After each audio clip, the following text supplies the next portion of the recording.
Kalau kita sungguh-sungguh beribadah pada 10 malam terakhir dari bulan mulia Ramadan, kita dapat kemuliaan Lailatul Qadar.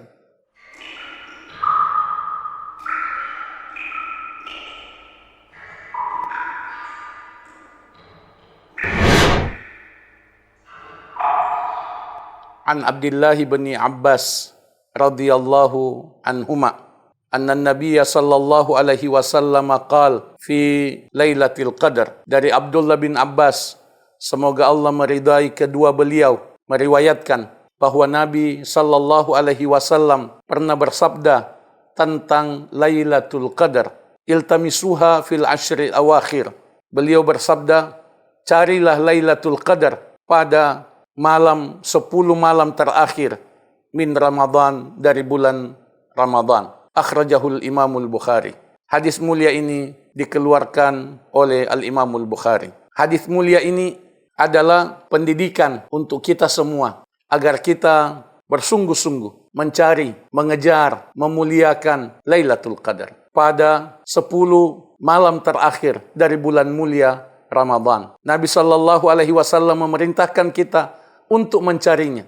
Iltamisuha, carilah dia, carilah Lailatul Qadar. Kejarlah Lailatul Qadar. Jangan diam, jangan tinggal, jangan malas. Kejar Lailatul Qadar. Dengan ibadah, dengan itikaf, dengan khusyuk, dengan pemuliaan, dengan taubat. Kejar Lailatul Qadar dengan amal ibadah. Kalau kita sungguh-sungguh beribadah pada 10 malam terakhir dari bulan mulia Ramadan, kita dapat Lailatul Qadar. Kita dapat kemuliaan Lailatul Qadar.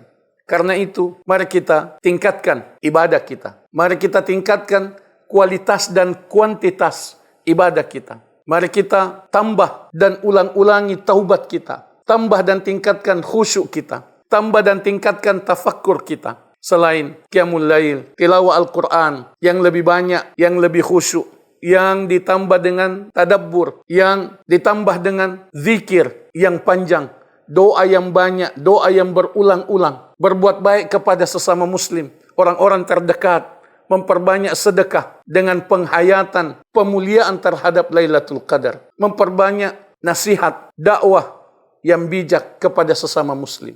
Semoga Allah Subhanahu wa Ta'ala menerima dan memberkahi amal ibadah, mujahadah, kesungguhan kita untuk mendapatkan dan memuliakan Lailatul Qadar.